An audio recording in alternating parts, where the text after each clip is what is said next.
আসসালামু আলাইকুম সুপ্রিয় শিক্ষার্থী বন্ধুরা।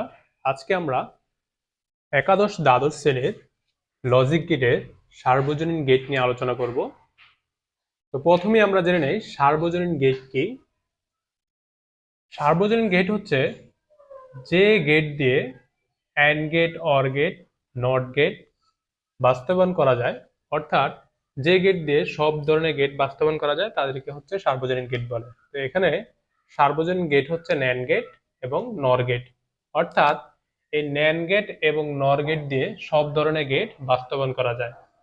সার্বজনীন গেট হচ্ছে যে গেট দিয়ে and gate, or gate, not গেটের পাশাপাশি সকল ধরনের গেট বাস্তবায়ন করা যায়, তাকে সার্বজনীন গেট বলে। তো সাধারণত সার্বজনীন গেট হচ্ছে দুই ভাগে ভাগ করা যায়, একটা হচ্ছে ন্যান্ড গেট এবং নর গেট, অর্থাৎ ন্যান্ড গেট এবং নর গেট দিয়ে সব ধরনের গেট বাস্তবায়ন করা যায়। তো এখন আমরা হচ্ছে নর গেট সম্পর্কে বিস্তারিত জানবো। তো এটা হচ্ছে নর গেটের প্রতীক। আমরা জানি নর গেট কিভাবে তৈরি হয়। নর গেট তৈরি হয় একটা নট গেট এবং একটা অর গেট মিলে নর গেট তৈরি করা হয়। তো এই যে নর গেট একটা যৌগিক গেট, ঠিক আছে। নর গেট তৈরি করতে হলে আমাদের একটা নট গেটের প্রয়োজন এবং একটা অর গেটের প্রয়োজন। তো আমাদের এখানে এটা হচ্ছে অর গেট আর এইটা হচ্ছে নট। তো অর আর নট যোগ হয়ে নর গেট হয়েছে। তো এটার এ বি দুইটা ইনপুট দেওয়া আছে। আমরা জানি অর গেট হচ্ছে যৌক্তিক যোগের গেট। তো আমরা এটা যোগ করি এ প্লাস বি অর গেটের আউটপুট। আর এখানে নট দেওয়ার কারণে এটা হয়ে গেছে নট, তাহলে এখানে নট হিসেবে এই বারটা থাকবে বা প্রুফটা থাকবে, এটা হচ্ছে নট। তো নর গেটের আউটপুট হচ্ছে Y equal A plus B not বা এ প্লাস বি বার। এটা হচ্ছে নর গেটের লজিক সার্কিট। এখানে এটা হচ্ছে ব্যাটারি, এটা হচ্ছে বাতি, আর এটা হচ্ছে নট গেটের ইনপুট, দুইটা ইনপুট এ বি, আর এটা হচ্ছে রোধ। রোধ হচ্ছে ইলেকট্রনের প্রবাহকে বাধা দেয় আর কি। তো এখন আমরা হচ্ছে নর গেটের সত্যক সারণীটি পূর্ণ করব। তো আমরা প্রথমে ইনপুটগুলো নেই। তো দুইটা ইনপুটের জন্য আমাদের চারটা ঘর করতে হয়। তো প্রথমে আমরা যখন ইনপুটগুলো বসাবো, সর্বডানে একটা জিরো একটা ওয়ান, আমরা ইনপুটের ঘরগুলো পূর্ণ করবো। তারপর হচ্ছে দুইটা জিরো দুইটা ওয়ান দিয়ে ইনপুটের ঘরগুলো পূর্ণ করবো। এখন আমরা হচ্ছে অর গেটের বিপরীত গেট হচ্ছে নর গেট। আমরা এটা যোগ করি, জিরোর সাথে জিরো যোগ করলে হবে জিরো, বা জিরো আর ওয়ান যোগ করলে ওয়ান, ওয়ান প্লাস জিরো যোগ করলে ওয়ান, আবার ওয়ান প্লাস ওয়ান যোগ করলে ওয়ান। এখন এটার উপরে যদি এ প্লাস বির উপরে যদি আমরা নট বসিয়ে দিই তাহলে এর মান বিপরীত হয়ে যাবে। তো এখানে যে এ প্লাস বি আর এটা হচ্ছে এ প্লাস বি নট। আমরা জিরোর বিপরীত হচ্ছে ওয়ান, ওয়ানের বিপরীত হচ্ছে জিরো, ওয়ানের বিপরীত হচ্ছে জিরো, ওয়ানের বিপরীত হচ্ছে জিরো। তো এখানে আমরা দেখলাম নর গেটের ক্ষেত্রে দুইটা ইনপুট যখন জিরো হবে তখনই বাতি জ্বলবে, অর্থাৎ দুইটা ইনপুট যখন বন্ধ থাকবে তখনই কেবল বাতি জ্বলবে। আর যখনই দুইটা ইনপুটের কোনো একটা ইনপুট অন থাকবে বা ওয়ান হবে তখন বাতি জ্বলবে না, আউটপুট জিরো হবে। তো এখন এই যে দুইটা ইনপুট হচ্ছে অফ আছে, তার মানে এখন বাতিটা জ্বলবে।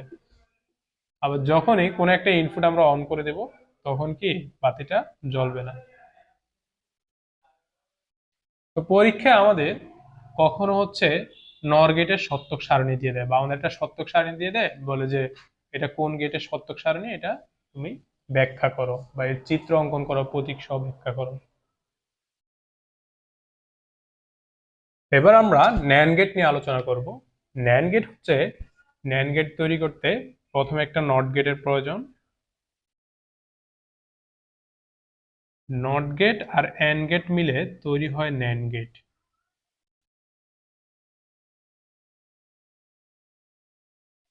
আমাদের ন্যান্ড গেট তৈরি করতে প্রথমে একটা নট লাগবে, নট গেট, আর তারপর লাগবে একটা অ্যান্ড গেট, তারপরে মিলে হবে ন্যান্ড গেট।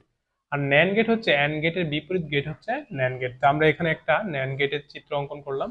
তো এটা হচ্ছে অ্যান্ড গেট আর এটা হচ্ছে নট। তো অ্যান্ড গেটের সাথে নট যুক্ত হয়ে ন্যান্ড হয়ে গেছে। তো এখানে দুইটা ইনপুট, তো আমরা আউটপুটটা কি পাবো সেটা একটু হিসেব করে নিই। তো আমরা জানি অ্যান্ড গেট হচ্ছে যৌক্তিক গুণের গেট। তো এটা হচ্ছে অ্যান্ড গেট, যৌক্তিক গুণের গেট, আর এখানে নট থাকার কারণে এটা হচ্ছে ন্যান্ড, তাহলে এই যে আমরা নটটা দিয়ে দিলাম। তাহলে ন্যান্ড গেটের আউটপুট হবে Y equal A dot B not এটা। আর এটা হচ্ছে ন্যান্ড গেটের লজিক সার্কিট, আর এটা হচ্ছে ন্যান্ড গেটের সত্যক সারণী। আমরা প্রথমে ন্যান্ড গেটের সত্যক সারণীটি একটু হিসেব করি। বা তো 0 আর 0 গুণ করলে ন্যান্ড গেট যেহেতু হচ্ছে যোগ অ্যান্ড গেটের বিপরীত, আর অ্যান্ড গেট হচ্ছে যৌক্তিক গুণের গেট, তো এটা হচ্ছে অ্যান্ড গেটের সারণী, আর এখানে একটা নট দিয়ে দিলে ন্যান্ড গেটের সারণী পেয়ে যাই আমরা। 1 আর 0 গুণ করলে 0, আর 1 1 গুণ করলে হয় 1। তো এখানে এই যে হচ্ছে এ ডট বি বা গুণ অ্যান্ড গেটের, তো এটার সাথে একটা নট দিলে এটা হয়ে যায় ন্যান্ড। তো আমরা ন্যান্ড নট দিলে এটার বিপরীত মান হয় 0 থাকলে 1, 0 কে নট করলে হবে 1, আবার 0 কে নট করলে 1, 1 কে নট করলে 0।